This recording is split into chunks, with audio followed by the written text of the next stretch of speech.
Uh, are you want to go first? All right, we're live. Yeah, Nice to be back. We haven't done a podcast in a while. we sure have it, and a lot's happened. Right on.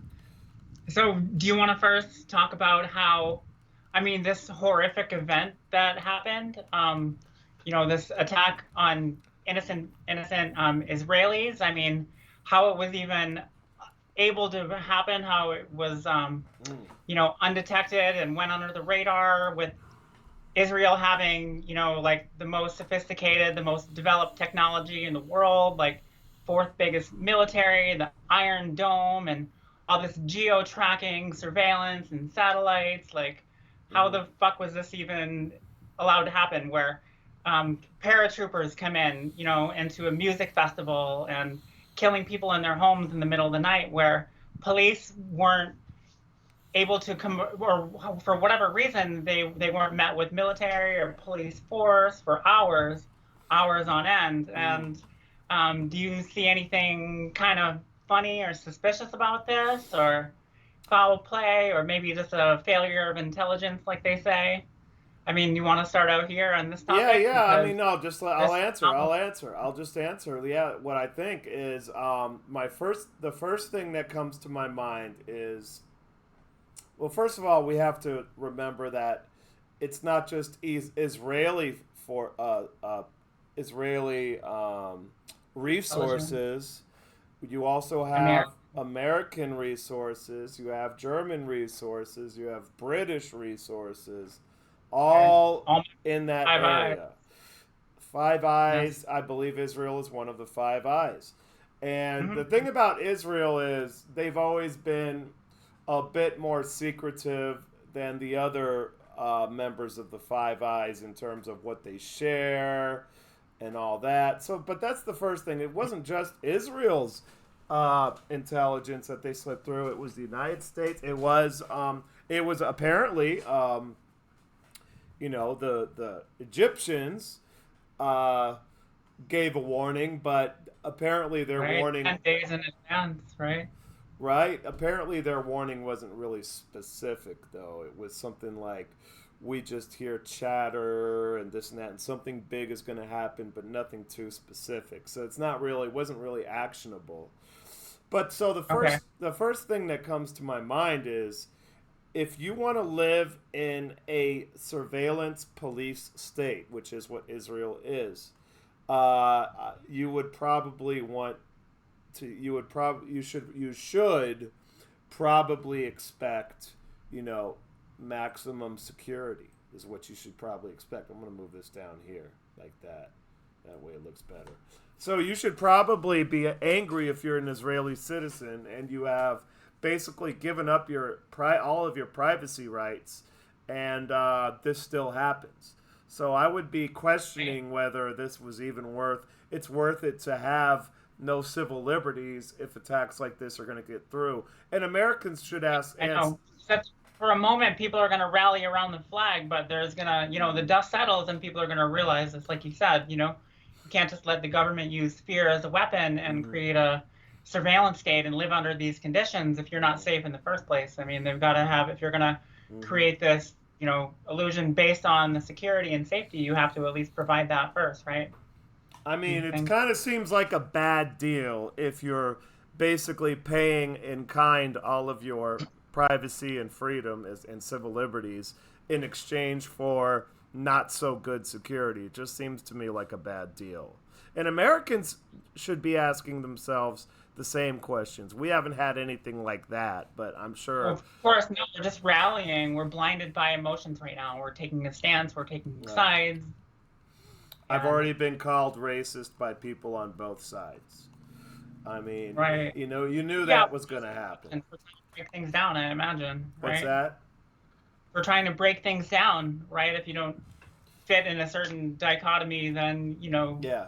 if you have, whatever talking points you start to resemble, someone will call you out before you can even make a lucid point or ask a valid question here. I So, mean, both sides, both of the actual interested parties in the conflict have become, over decades of this repeated and escalating cycle of violence. They both come to see the other side as evil and inhuman. Both sides are bigoted. The Israel. people on the Israeli side are bigoted and racist, and people on the Palestinian or wider Arab side are bigoted and racist. And this is what happens, just like the conflicts between the French and the British, and they came to see each other as inhuman over time, and that was eventually rectified. But for a time, they saw each other as subhuman. So this happens when you have this cycle of violence that goes over generations. Both sides have lost. Oh yeah. Yeah, both sides have lost sight of the original grievances, the original problems.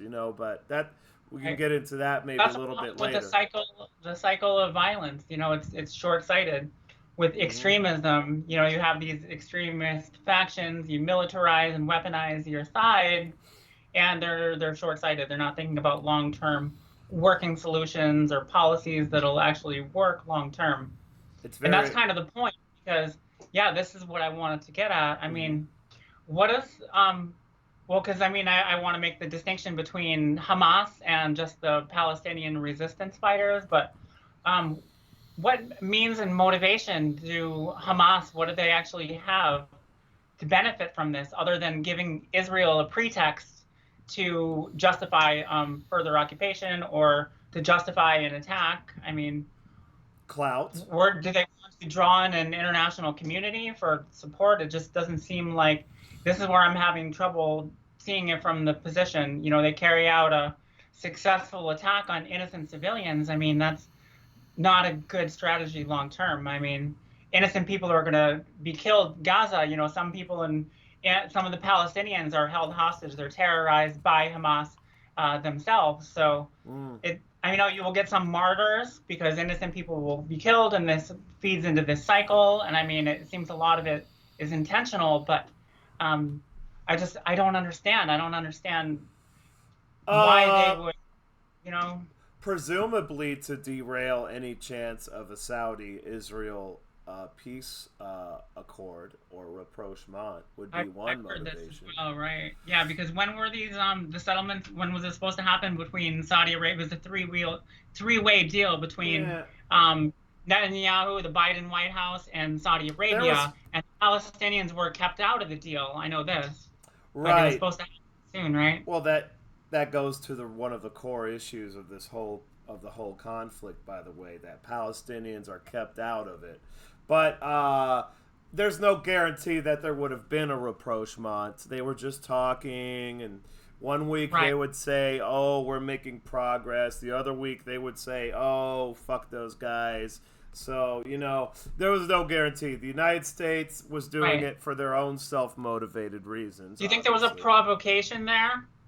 Do you think this was meant to stir up, because there were protests going on also in the West Bank at this time Mm-hmm. during the attack. So it either gave cover or it gave a distraction for Hamas to carry this out. But there was a lot of talk about um, Temple Mount being expanded, the settlements being expanded on to create a third temple, which would Mm-hmm. infringe on the Alaska Mosque, I guess, or whatever. But Mm-hmm. um, a lot. But was this, what I'm saying is, was this a provocation, do you think, in order to create some kind of cover for these attacks, or to create an uprising? What a Um, provocation? I mean, I'm kind of leading with a question. I'm kind of leading with a question because I'm getting at maybe that the Netanyahu government wanted some type of an uprising in order to justify this. I'm leading with a Ooh. question, but I guess we'll get into that, whether or not you think Yeah, that I don't they think had some that. thought in that. Yeah, I highly doubt that they would want that. Even Netanyahu would stoop to that level, and it would be Right. it would That's be. Mm, bold. That's a very bold thing to say, because that does imply that they would kill innocent civilians. But um, just to jump into this now, more and more, I'm feeling like the Americans, the U.S. has more of an interest given the backstory of Hamas, right? Um, yeah, now is now the time to jump into this? I don't know if we're on the same page, because yeah. You Brian could Berletic videos jump into recently. whatever you want. yeah, the origins of Hamas, I guess stemming from the Muslim Brotherhood, I guess, which you heard about this recently, right? How not that it happened recently, but there's a lot of chatter about this. Um, well, it's true that that Hamas was supported, and they're all kind of like in the same umbrella of proxies, or were under the same umbrella of proxies as Al Qaeda. I'm not an expert on this, but you know what tends to happen in these situations is a nation develops this proxy relationship. The proxy could be using the host as much as the host is using the proxy, Exactly. and then you have always usually a situation where the proxy breaks away, and Hamas benefited from that relationship. As far as them, I can see the United States, some people in the United States being the psychopaths that they are in DC. Right? Maybe. To help isolate Israel from Saudi Arabia or from Iran or Syria, which now are they have rapprochements with Saudi Arabia as well. So the Middle East is moving towards peace. And I would think, I mean, from what I've seen, the evidence, I would see that America is trying to isolate Israel also, because they are, in a sense, not a colony of the U.S., but like a strategic military base, Isolate them like from a who? tool of the United States from Saudi Arabia, from creating peace, trade organization, look like BRICS, what's going on, these peace deals that are Right. coming about, where the West is being left behind. So that's Mm. just like we see in Europe. We're reining in our vassals, where Mm. the U.S. is the state sponsor of terror, bombing the Nord Stream pipeline. So that was friendly civilian infrastructure of our allies, the Germans. So And they just um, had one in Finland, Estonia as well. Did you hear about that's that? right. I did hear about this, but I didn't look too much into it. And that's It's much happening right now. yeah, that's pretty crazy. I mean, not to change subjects though. Back to your original point, it's an intriguing point. I haven't really thought about it because where I tend to always fall is incompetence being uh, the main Right. contributor to these Occam's razor, things. don't attribute malice what Yeah, incompetence. Occam's And razor, and so the United States diplomatic corps is a bunch of clowns.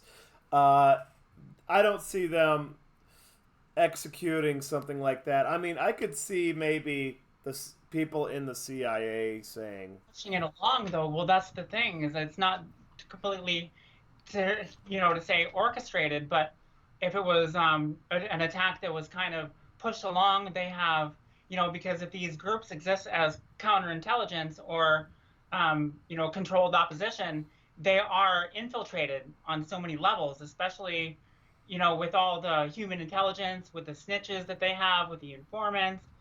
um, but I don't know, it keeps going back to there. It just the generals or the Israeli soldiers, somebody would have caught wind of it. It's so hard, like you said, the incompetence to pull off something like that.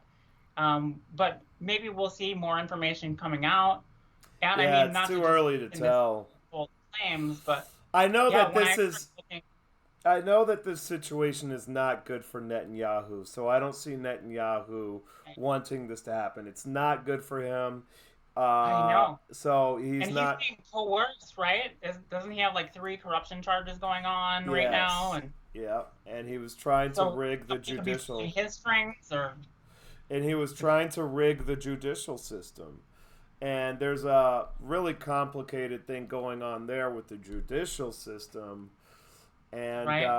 you The know, leftists want reform, right? Aren't they like the they call them Ashkenazi? Ashkenazi. That's what the way they group them together. And I don't even know. I know much. I know quite a bit about the historical Ashkenazi versus the Sephardic and all that. But I don't Exactly. know. I guess, my understanding is the Ashkenazi tend to be more like westernized liberals, which makes sense.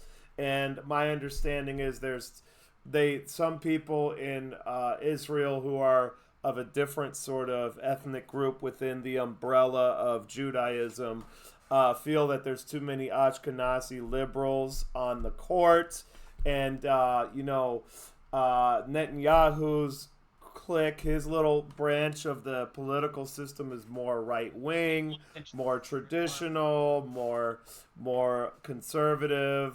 So they don't like having so many Ashkenazi.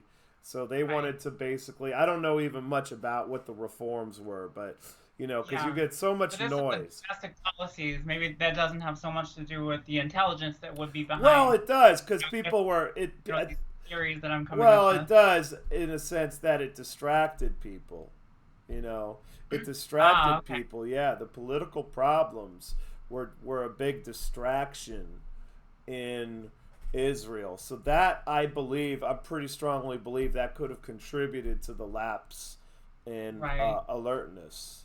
So I don't want to be one of these like racist Americans or ethnocentric where I would think, that I would assume that like a group like Hamas or the Palestinian resistance wouldn't be able to pull off something like this. Like the Americans that would just make a conspiracy theory up and think that true. With Osama bin Laden on 9/11, no, they couldn't possibly carry something like this out. If you're methodical and planning something and you have, generations of oppression and, being at war and colonized and occupied, then yeah, I mean, people are capable. I heard that during this attack, they were passing information like really low tech, like not using any cellular devices or. Yeah. I mean, it's possible. I'm not going to be so quick to just assume that, Western intelligence had to have their fingerprints all over this, but I just don't see where they benefit from this because, like I said, it seems like Hamas just gives Israel the constant pretext to, do what they will. And well, maybe Hamas. Go ahead. Yeah, given the nature of these groups, like we know now about Al Qaeda and ISIS, how they were used either to give pretext or to allow justification for the U.S. to get involved. And that's what I think about where the USS Gerald Ford is coming in right now, this battleship. Which isn't going to make any difference at all. Not going to make any difference. Right, but it's like, I mean, what are we? That's why I was saying, like, are we really there to keep Hezbollah from jumping in, or is it to secure our interests to make sure, like I said, that because that's our stronghold in the Middle East right there. So don't forget that Hezbollah kicked Israel's ass in 2006. I remember that. They also kicked Israel's ass during the Lebanese Civil War. Hezbollah is on a whole different level than Hamas. That's the difference, though. That's what I hear. Hezbollah actually, does things for the community. When they attack, they're engaged with the military. They're not like taking out civilians. Let's talk about. Go ahead. Before you go on. I want you to talk about. Do a quick background. It's all good. No, you're doing. This is fine, and I just wanted to put in before I forget to bring it up. Just a brief history of how Hezbollah comes about and what the dynamics of Hezbollah are, so maybe we can understand how they're different, totally different from Hamas. So so in the Lebanese Civil War starts in 1975. It goes on until 1990. It was a 15-year-long war. But really, by the late 70s, the thing about the Lebanese Civil War is it was not a religious war. It was more like the Sunnis were fighting each other. They had these little mafia families called Zumas.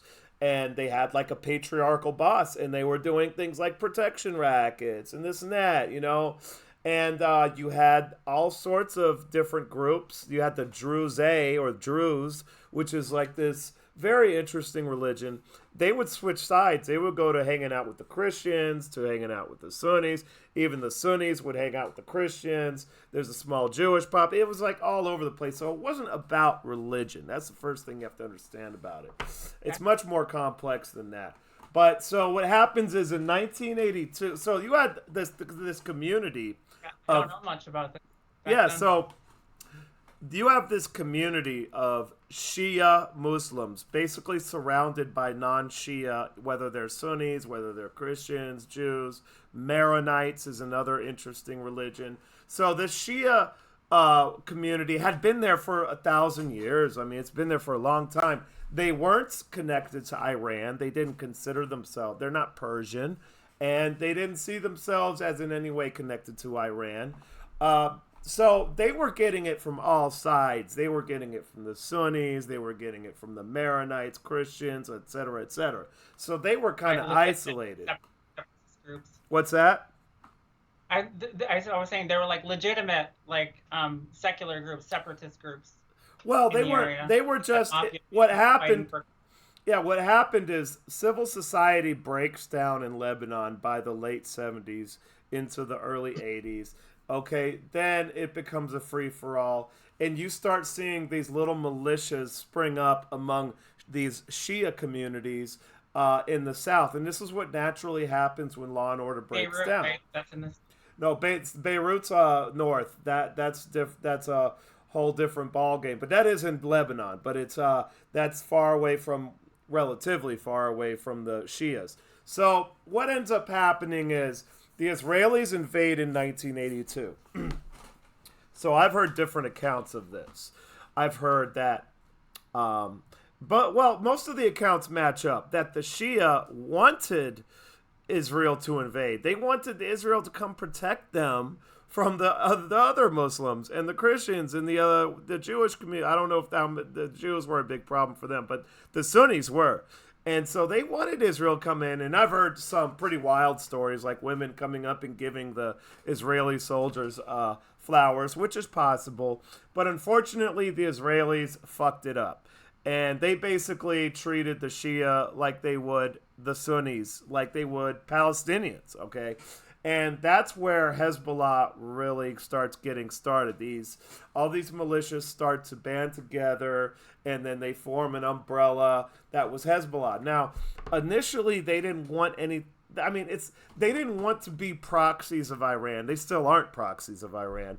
You know, they were leery of Iran, but Israel, by basically treating them like dog shit, gave Iran the inroads to really come in, because then the Shia Muslims were helpless. They said not even the Israelis are helping us. So that's when they finally accepted Iran's help. But yes, like you said, it's more than just a militia.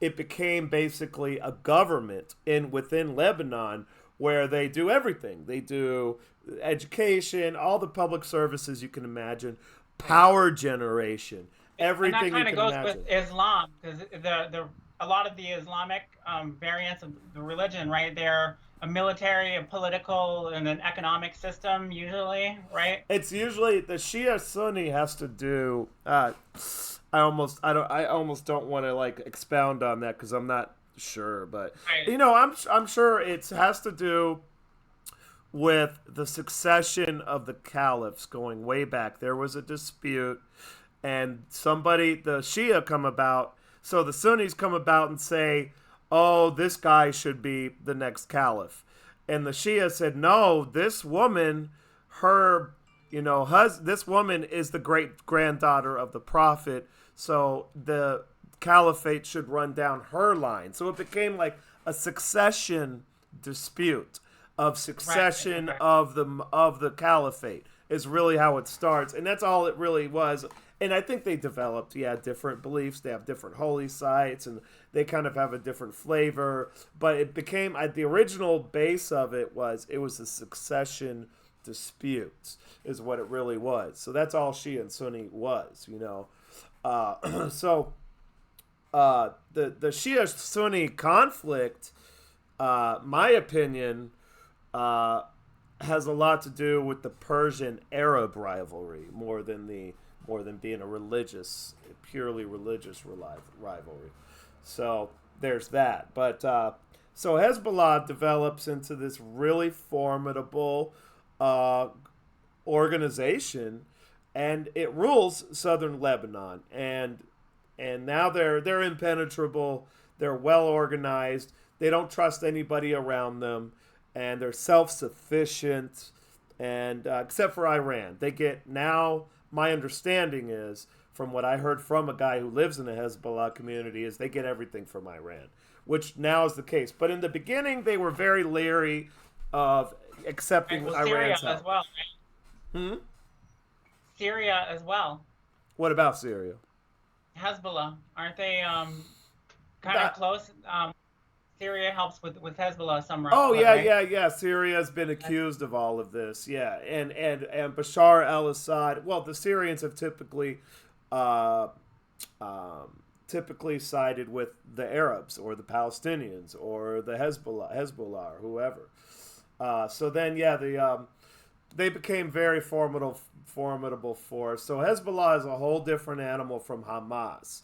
Hamas Right. is kind of like what Hezbollah was 40 years ago. That's what Hamas is now, right? So there's Right. no way. Minus the backing from, it's kind of in dispute. Like I was saying, kind of the backing from the U.S. or the British, I guess. Maybe not so much the British because we were the successor, but like I was saying with the Muslim Brotherhood, Yep. since I guess like Eisenhower and the Dulles brothers, I guess Mm-hmm. they got us in bed with the Muslim Brotherhood, Mm-hmm. and there were fingerprints of this. That's what I was telling you about. That's what I was trying to say earlier. Mm-hmm. Brian Berletic was talking about the Arab Spring um, afterwards because he brought up like a New York Times article Right. that showed like the national endowments of democracy or their subsidiaries Right. had been financing these fake grassroots movements, these Right. uprisings in um, Egypt, Tunisia, and Mm-hmm. what was another one? Bahrain, I guess. Mm-hmm.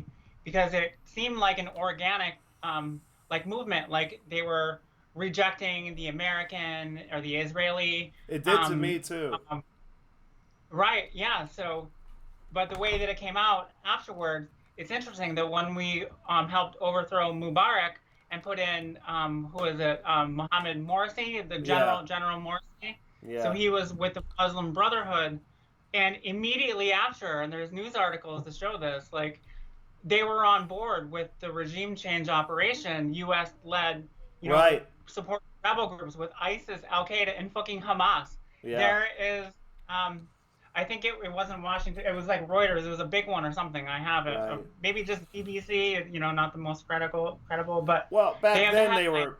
2012. Mm-hmm. Yeah, in 2012, Hamas groups, or it was something about Palestinian rebel groups go to join the rebels in Syria. It's like what the Right. fuck?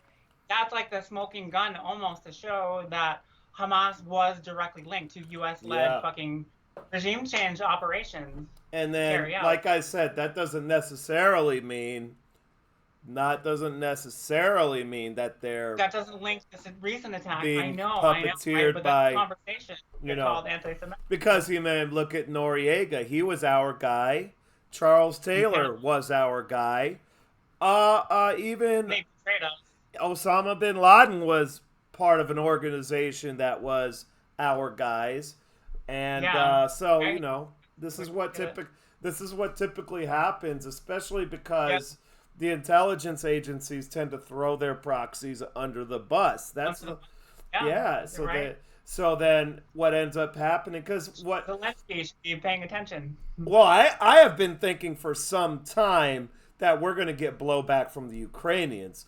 They're going to be pissed, and there's already a lot of them in the United States, in Europe, all over the place, and they're going to take their CIA money that they got, and they're going to use it to get their vengeance. I mean, that's a thought that's been on my mind since really the beginning, because I knew they were going to get thrown under the bus. It's just what the United States does, really. So, but that's an excellent. Yeah, that's a good point. That is a good Well, point. that's an excellent. I don't know much about the. I haven't had time to really look into so much the Hamas and especially the Arab Spring. You seem way ahead of it.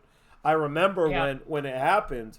Because that's a bold claim. It's a very bold claim to say, because it's one thing to say the U.S. is a state sponsor of terror, but to say that, fucking a thousand, and this high profile shit, babies being fucking beheaded, and people being dragged, young women being fucking Well, dragged in trucks. the babies being beheaded has already been pretty much debunked. That was kind of Okay. propaganda. Yeah, today I just saw this today. First of all, the one of the first journalists to write that story, he retracted it the other day, and then this morning, I think one of the dumbasses in D.C., Kirby or one of those, said we have no evidence of that happening. So Yeah, that's that's like a Parks and trap, and that's like a I gotcha trap. Anyways, I mean, I would digress. Even kind of. yeah, no, I it's mean, all good. that's I just possible. It pulls on your heartstrings, but like it's pretty bold to say that that the U.S. could be a sponsor of terror. But like I'm saying, the martyrdom, like a lot of people are legitimately martyred because when, like in the Middle East, when we bomb people indiscriminately, bomb villages, and we kill innocents, we're creating next generations. And yeah. we can call them terrorists, but they're fucking martyred based on our actions, and And um, that could be that's the reality. there's people that want that whole conflict to continue. I'm not saying there's a grand conspiracy, but there's people that have power in the intelligence agencies, in Congress, in the business community, weapons community especially. They want that sort of stuff to continue. It's just like when ISIS started going crazy in Iraq, and we drug out like the battle for what's that town in the north? That very important town with the Crusader Castle. The Uh, name escapes me now, but there was that. We drug that out for like a year and a half, 2 years, and I remember a Battle commentator, of right? The Battle of Fallujah. Mosul, and I remember a commentator saying people were asking, and this was on, I think it was main. No, it was on YouTube. The commentator, I forget who he was. He might be somebody we know of now. I can't remember, but he said, "Yeah, they're going to take their time because they want this battle to continue. It's money. It's money. It's contractors that can, milk the system, milk the taxpayer. It's Right. weapons That was what companies." ISIS. You're saying the ISIS wanted to milk this, right? For Well, no, their. I'm talking about the United States wanted to milk it. So when we came in with the Iraqis led the battle for Mosul. It took like a year for them to do that. And they destroyed the city. They destroyed all these important architectural sites. They were blaming, I remember at the time, they were blaming ISIS for it when it turned out that we were the one, not we, but our side was the ones that was destroying these important Yeah. historical sites, And with ISIS was artillery. used to get our foot in the door over there too, Yeah. to Well, justify our actions. it's just like that famous story where it was a Bulgarian newspaper that reported that weapons that ended up in ISIS hands were traced to black market dealers in Eastern Europe, and it was found out that it was the And, CIA.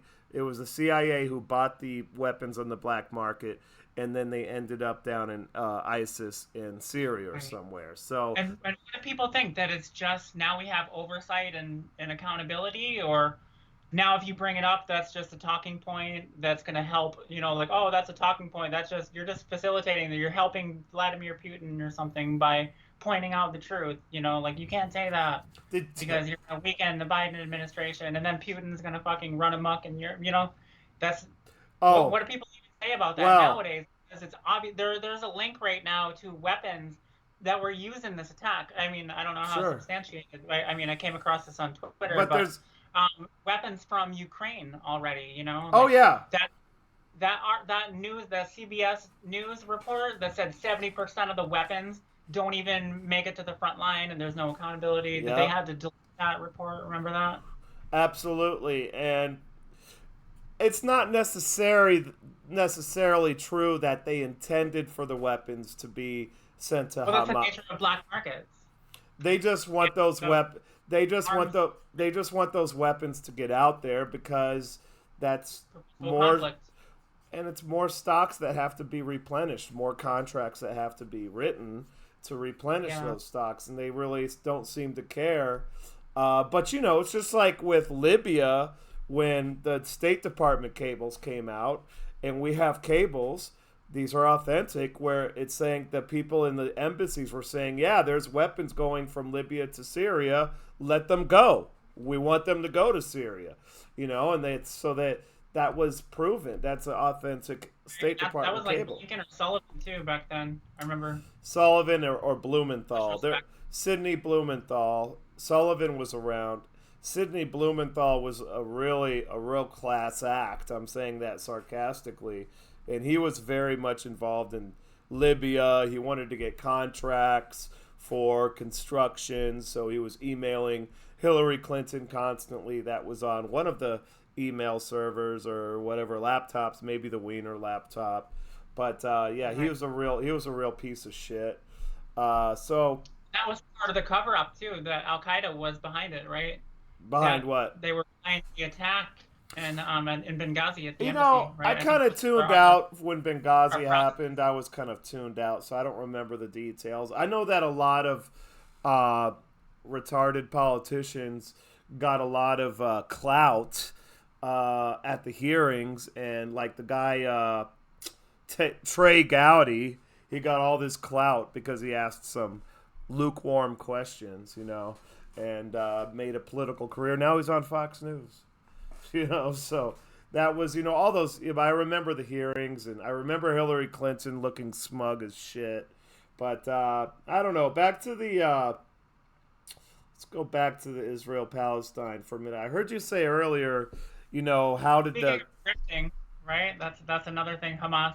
Oh no, what were you gonna say? no? What were you gonna Go ahead. say? Go ahead. You Jump down go. that. Speaking of what? Um, well, I was gonna say like I was gonna connect how Hamas also um, creates a lot of the conflict. They like to grift to an international community Of for help course. because they can't independently. They couldn't carry anything out on their own. They wouldn't be able to even exist. You know, if they had some kind of a peace deal, they would cease to exist. That's from what Right, I've right. read. They need to they want to stay relevant. They're a political group. All militias or terrorist organizations are also political parties essentially. So they Right. want to be so they're playing the politics game. I mean, you know, it's just like the old Karl von Clausewitz saying war is, you know, politics through other means. And so for a militia, you know, it's more like politics is what we do, you know, when we're not fighting war. I don't know how you would say it, but they're a political group, and they have their interests. It's really just so convoluted, you know, such a Right? convoluted But it's situation. counterproductive too to peace. I mean, I can't at a certain point, and I mean, there's a lot of fog of war, but I hear that like they're not accepting compromises, and there's been Neither side. opportunities. Neither side has taken compromises or accepting a two-state solution, No. right? I sent you that image of the was it Rabin or something? There was like the fifth prime minister of Israel. He was Shot. assassinated trying Yeah. to put a peace I proposal together remember when and that a happened. two-state solution. Arafat said that he would have got assassinated if he would Hmm. have under the Camp David Accords, if under Clinton, if he had signed any kind of a peace deal, he would have been killed because I don't know if that was the Palestinians or just his base, but they were that's where they have this mantra, like from the river to the sea, like no compromises whatsoever. So that starts to sound like, you know, it's both sides don't want an end to this conflict, or I mean it's kind of working in Israel's favor It's because an they want to all protect or it's an more all territory since 2006, yeah, but it's an all or nothing proposition for each side. You know, and that's what one thing I wanted to get into, and I've been arguing with people, is in this situation, you know, both sides have lost sight of the original cause of this problem because the cycle of violence has perpetuated for so long now that what actually happened in the beginning doesn't matter. Sykes-Picot, Balfour Declaration, Council, I think it was a Council of San Remo, and just, you know, I would my basic argument to people is but for the actions of the British and the French from the end of World War One through the interwar period into the beginning of World War Two, but for the British going back on every agreement, lying to everybody, brutally suppressing rebellions in Iraq and in I think Iraq was one. There was the Syrian situation with France. So, but for all of that, you have the Balfour Declaration, 1917, which said we're going to make what the exact words were something like, we want to make the area of Palestine, we want to put a Jewish enclave in there.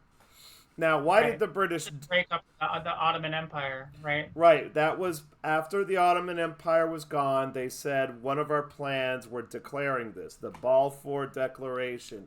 We're going to have a Jewish enclave. They didn't say a Jewish state, by the way. They didn't say a Jewish nation. They said a Jewish enclave. They chose their words very carefully because they didn't In want. order to not have that's like keeping it open, right? In order They to kept it. not have. Yeah, they kept it open, but later on, the British people behind the declaration admitted that the whole intention was always going to be a state. But then, so first you have that. Now, obviously, the Palestinians were not happy about that. There was about 1.2 million Palestinians living there at the time. Jews were about 12% of the population in the beginning, before people started migrating in. There was a Palestinian nationalist movement there. But what I would argue is that if the British hadn't also fucked over Iraq, the people that live in present day Iraq, if it wasn't for Egypt, Jordan, and all these different interest groups that Britain lied to, that they backstabbed, and that they brutally suppressed, if it wasn't for all that, this would not be an Arab-Israeli conflict. It would be a Palestinian-Israeli conflict at the most, because the real crux of the matter is that the British and the French fucked over everyone in the region, and they did it openly. I mean, they lied openly. They lied, and then they came back and said, "Oh, we don't care about what we said. We have the Suez Canal." And the French wanted to keep Lebanon mostly for status, right? And there was all this shit going on. But for the Europeans being assholes to everybody in the Middle East, and then the United States coming in later, this conflict wouldn't be nearly as much of a tinderbox as it is. I'm not saying there wouldn't have been a tinderbox, but it wouldn't have been nearly as bad as it is. It would have been just between the Palestinians and the Israelis, and that could have been worked out. Especially if the Israelis were more willing to compromise, okay, and not use the both. So the British used the Jewish people as sort of like leverage to stay in the Middle East. That's kind of like the whole point. That's the word. Yeah, that's They used them as leverage. They used the Israelis, and then there were some Zionists that used their influence within the British and American and French political systems. There's that. But there's some advantage to the arrangement, but I mean that's why it's hard to see who's pulling whose strings. If you read your history, this is the thing that pisses me off. The whole talking point, they've been fighting there for 2,000 years. Okay, let's break that. Let's destroy that whole talking point right now. First of all, human beings have been fighting since recorded history began. Saying that they have been fighting for 2,000 years singles out the Arabs or Muslims as more violent than other people, when in fact, the most violent people in history, besides maybe the Mongols, were the Europeans. So it's a bigoted, racist, stereotypical statement to make. Secondly, the Jewish people and the Arabs have not been fighting for 2,000 years. They have been fighting for about 100 years, maybe a little more. Before that, Jewish people and Arabs got along swimmingly well. Swimmingly well. There were very few problems between Arabs and Jews, all the way back to the founding of the Muslim caliphates, the Umayyad caliphates, all the way through. The Ottomans were kind of assholes to the Arabs. Not considering the Egyptians as Arabs, What's that? right? not No, considering Egyptians, Arabs. I think they kind of fall under the umbrella, but technically Arabs are people supposed to be people from the Arabian Peninsula. But Nasser said we are pan-Arabs, so pan-Arab, nationalism. So they kind of all took the Arab identifier, but technically they would be like considered maybe Egyptians, just Egyptians, I guess. But yeah, I just wanted to make that point that this is not a 2,000-year-old conflict. This is a 100-year-old conflict, and it can be directly attributed to European colonialism. And if the British were not so selfish, such liars, and so irresponsible, we would not have. Go ahead. No, I was going to say then I was making your point as well, capitalizing on it. Then Israel would have had a good deal there. They could have had, their own state and, working, cooperating in the region and everything, and finding friends. Yeah, and now it doesn't. Now, I mean, it would help if I don't think that now it matters because the cycle of violence has perpetuated. But people need to understand what the roots of the conflict are, and neither side wants to look into the, it could have been that you had an Arab-run country. If it was an Arab-run country, never have the Arabs ever told the Jewish people in history, you can't come to Jerusalem, you can't live in Jerusalem.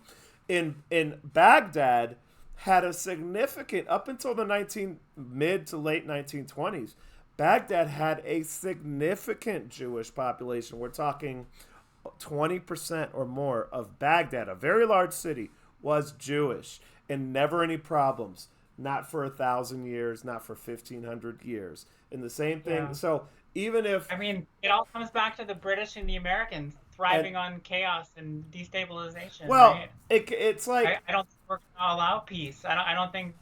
If we can help it. While we have influence in the region.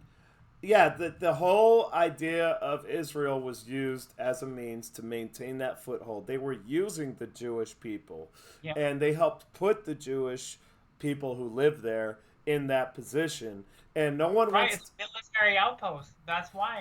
They might have a good deal for a while, but it's ultimately if they try to have their own self-determination, their own agenda to create peace and move away from the U.S., what the fuck? What do they think? What's going to happen then? Just like right now, we're going to isolate them, and we're going to. They could be the next Ukraine. We could have a whole conflict over there, and then throwing them into some kind of grinder. People are dumb enough to go along with it and swayed by emotion.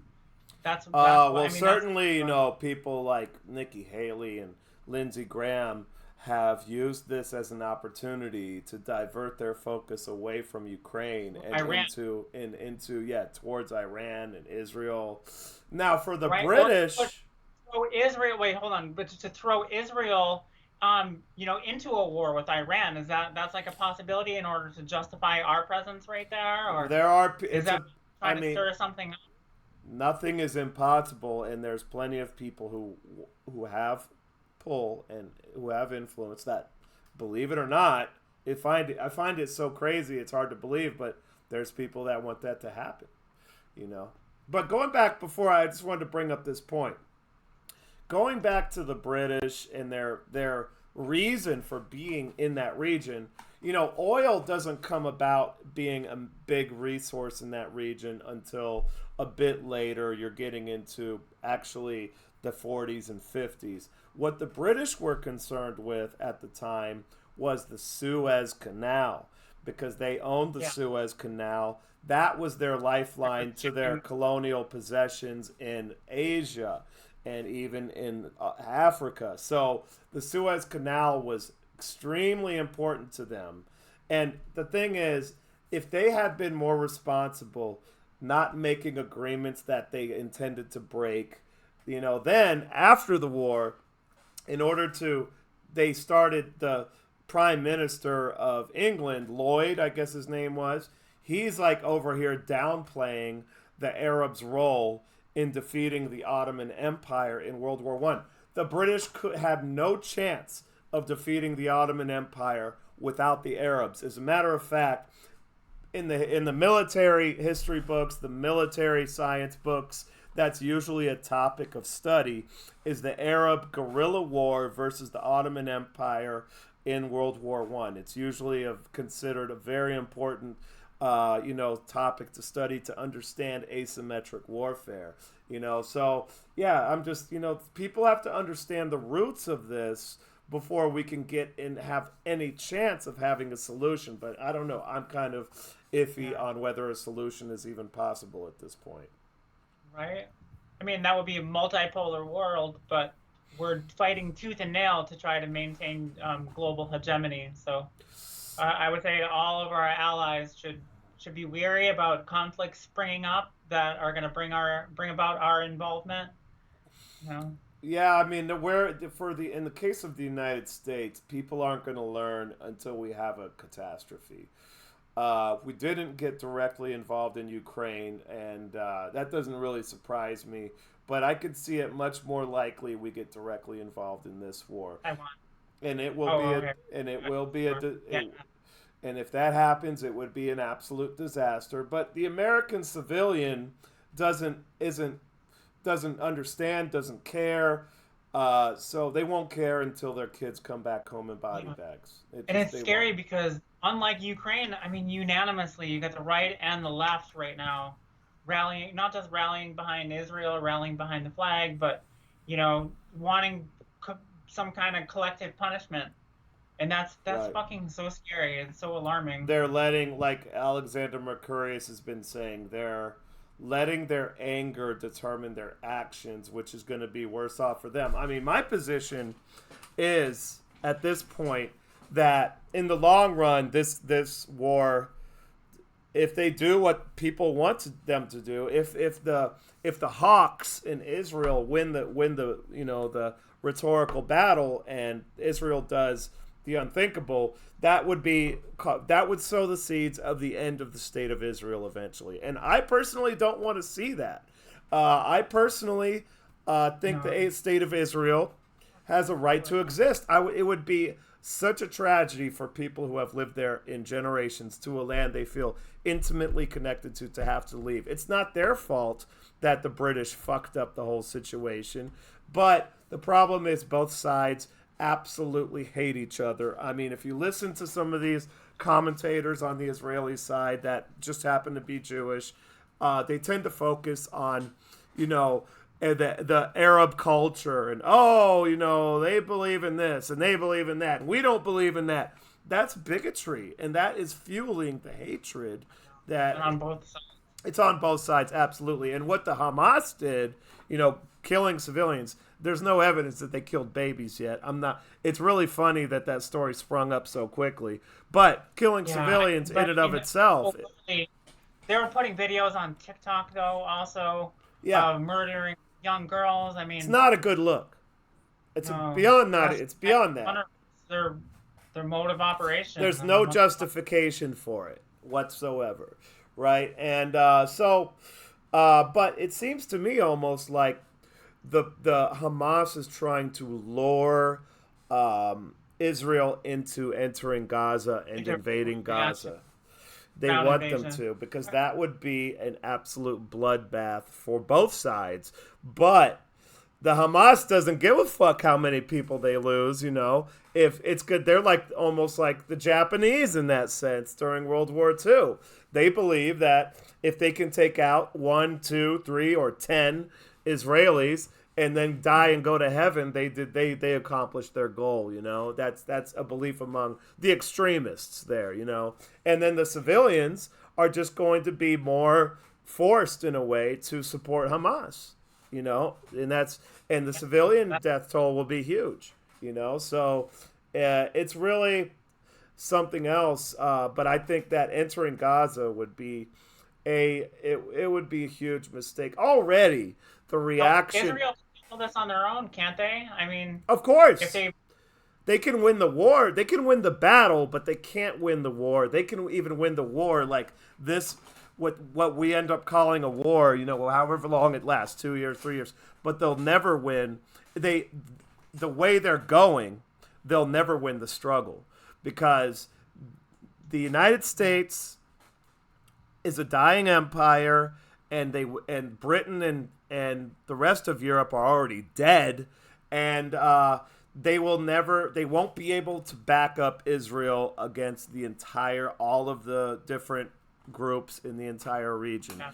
Israel is making a big mistake by reacting the way they are, and it's they're sowing, the politicians of Israel are sowing the seeds of the destruction of the state of Israel, because to the Arabs and to the jihadists, the I don't even like using the word jihadists because that's a misused word. Jihad, holy war, that's not really what jihad means. Okay, it means struggle, and it's not meant to connote violence. But the extremists, to them, okay, they don't care if the war lasts 2 years, 10 years, 100 years. Okay, to them, it's in the Quran somewhere. Patience is my greatest ally. Okay, that's a very strongly held. That's sort of a belief that a lot of them have. They don't care the war. They're having babies. They're having a lot of kids, and that's it. And the Israelis, on the other hand, are not going to be able to tolerate the amount of bloodshed. No, that's a different kind of patience, is creating a provocation and sitting back and watching Palestinians get murdered if you're Hamas, and then thinking like, okay, now you're going to have generations to grow up that are going to be radicalized and more extremists, or you're going to bring in, some of the international community, more attention, more. But Hezbollah doesn't necessarily get along with Hamas, probably for some of the reasons you stated, their connections to, Western governments and all that. So they don't necessarily get along. Hamas is concerned about their thing that they have. They're not really concerned so much with the wider conflict. So that's the way I see it. So, but they will position themselves. So that's the way I see it. I was talking to a guy the other day on one of the spaces, and he's there in southern Lebanon, and Hezbollah is a much classier outfit, much classier, much more ethical. They wouldn't do stuff like what Hamas is doing, going randomly killing people like that. That would be, maybe they've done it here and there, but that's not their modus operandi. They're on par with ISIS and Al Qaeda now, according to I think Arab League. They're like and I think that has to do with knowing that they are a proxy of the West. Yeah, probably. But you don't see this as like a what would you call that, a strategy of tensions, where this is another term, military term that I learned, where, like I said, they kind of give the pretext to, by creating the provocation for either,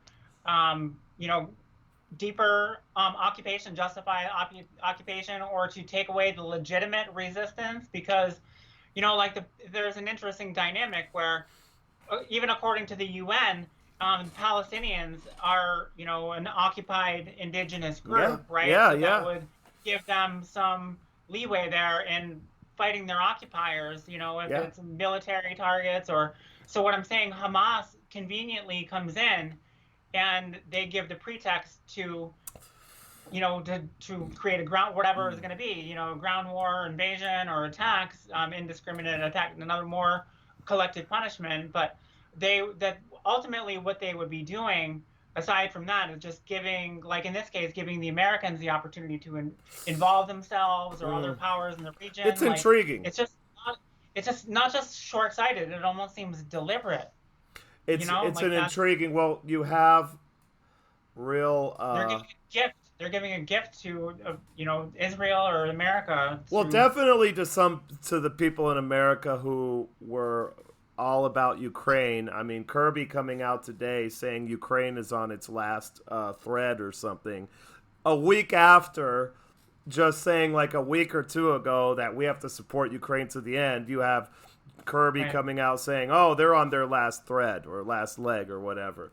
So there's definitely. Or like, who was it that said that the Middle East is more quiet than ever or something like that? So, that was Jake Sullivan's stupid ass. Yeah. He's the reason why people like him it's almost like civilians. a giveaway that they're narcissists or sociopaths. They have to give some type of nod, like they know, um, They're hanging like by such a thread in terms of just the power structure of the United States.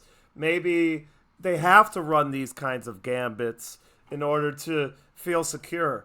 They want to keep, like you said, chaos. They want to keep the chaos going.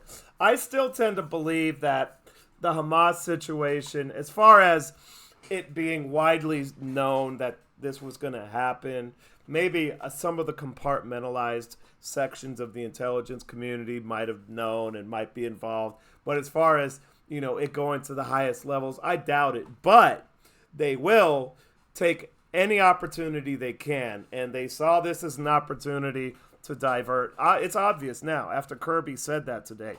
They are using this opportunity to divert away from Ukraine, okay? Leave Ukraine hanging, which everybody knew. Anybody who has a fucking brain they were knew going to that be was going ready to for this, happen. right? Yeah, they just needed the So now they give opportunity. them 6 months worth of aid, and then after it's not in the news cycle anymore. Then they quiet. That's like You some know, dirtbags go ahead and them fend for themselves. for the United States to orchestrate or to be intimately involved in the Hamas sort of situation would take a shit ton of resources. It's too big of a scam. It's just like they used Well, to. Five Eyes. I mean, if that's what I'm saying, if they're because I mean we've infiltrated the EU. These bureaucrats, they're beholden to the fucking United States and Yeah. not necessarily the State Department, but they are puppets of the fucking U.S. interests. So, There's and no that's where I think telling. There's pulling strings. there's no telling, but one thing I can tell you for sure is if it was in any way assisted by forces from the West, one thing's for sure is it will blow back in their faces because it always does. Because these people are not as smart as they think they are. They're not as smart as most Americans, most civilians think they Successful. are. Right. And if the whole point is like, some people say that the point part like secondary effect, I guess, with the war in Ukraine, to like they say to weaken Russia and also what was it, weaken Germany, the point of NATO to hold Germany down and weaken Russia or something like that. Like, you know, subsequently this kind of happens if that was an intended Yeah. result to destabilize Germany, to offshore their manufacturing, to deindustrialize them, and to fucking, just make them so impoverished. I mean, Mm-hmm. if the point is to use Israel as a tool or like a, a cudgel to use as a weapon in the Middle East, if, things aren't really going for us, we're going towards a multipolar world. And Mm-hmm. these countries, like I said, the rapprochement between Saudi Arabia and Iran, and now Syria being part of the Arab League again, they're creating peace in the region. Mm-hmm. And I think U.S. I mean, I can't help but think, not that I'm trying to just draw all these conclusions, but I think we're going to do what we can to disrupt it, and even if it's to kind of, I don't know, I don't want to just kind of reach, but Yeah. I wanted your analysis on some of this because I'm like, I started getting Well, really excited. Seeing my that whole, my analysis would be, I doubt that there was any. Of course, elements of our compartmentalized power structure could have been involved inside or outside the government. But as right. far as it being like, a memorandum to the entire fucking department, no. As far as No, it. no. I'm saying we have the means and the motivation more so than Hamas. I mean, it's just kind of ridiculous. Like, But, it's uh, short-sighted and giving the pretext. but people, I don't think, first of all, Netanyahu would have wanted this to happen. So I would say Right? that. They got walls. I mean, I don't know. Cal- I don't know. I don't want to speculate. I would but, say Netanyahu definitely. This is a disaster for him. Uh, yeah. as far as the people of the United States with these psychopaths, you never know. But I have to see concrete evidence of that. I would err on the side of basically this is it's like Larry Johnson said on one of the Judge Napolitano shows.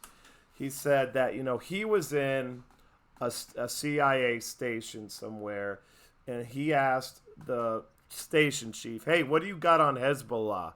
And the station chief said nothing. And then Larry Johnson, or maybe it was McGovern in this story, said that why don't you have anything on Hezbollah? They've been the main fucking thing going on. And the station chief said, look, he showed him a list that's sent down from Washington. Hezbollah is not on the list.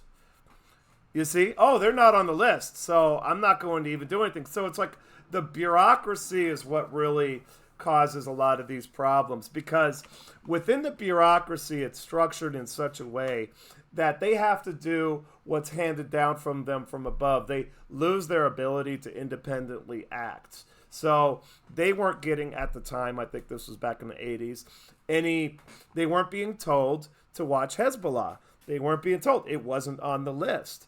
And I can see that happening, with Israel. They are talking about all of this. Oh, we have an AI analysis tool now, right? So, first of all, AI is a total grift, okay? And that's a total grift.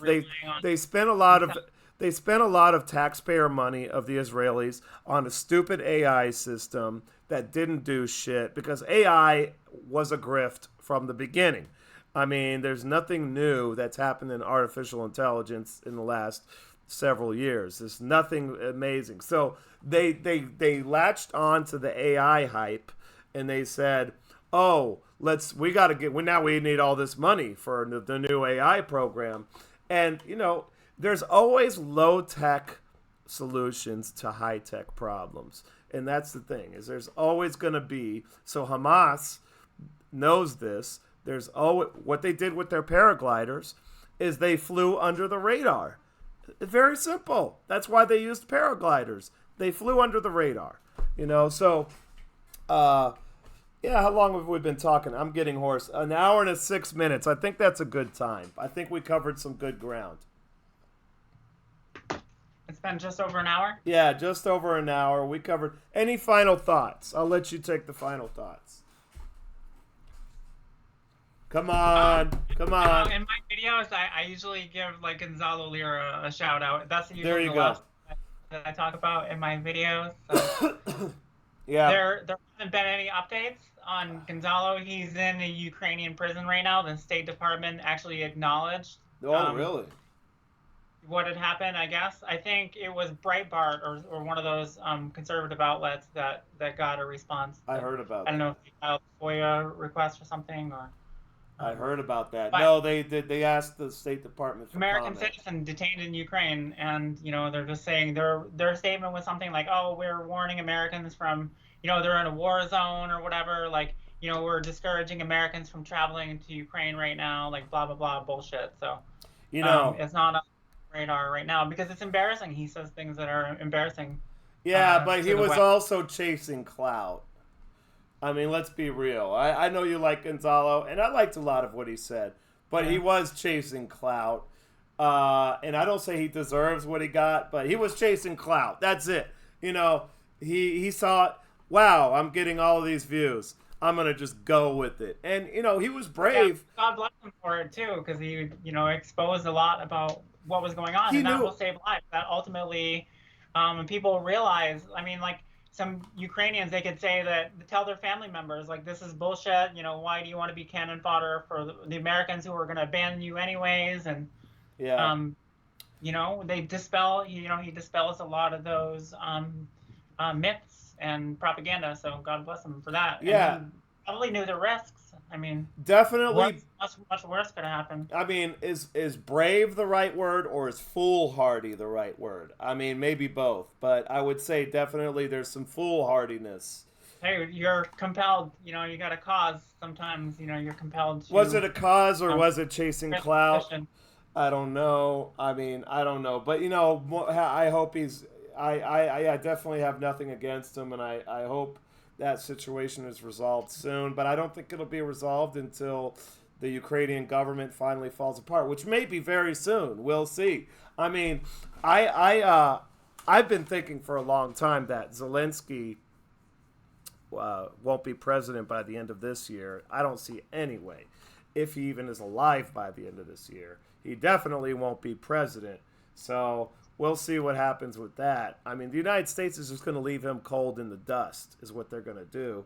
But the only reason they would save his ass is to keep him from talking. So maybe they'll provide him resources and get him a plane ticket to here in Flying out Miami. of a briefcase, He'll be he'll boarding be a he'll be here in Miami. He'll be in Egypt. He'll be wherever. But all right, so I think we're good. I'm gonna go ahead and stop it. I think it was a great conversation, and we got to try and be consistent with this. We got to do this once a week. Okay, yeah. All right. That's Well, good. I'm gonna stop recording now.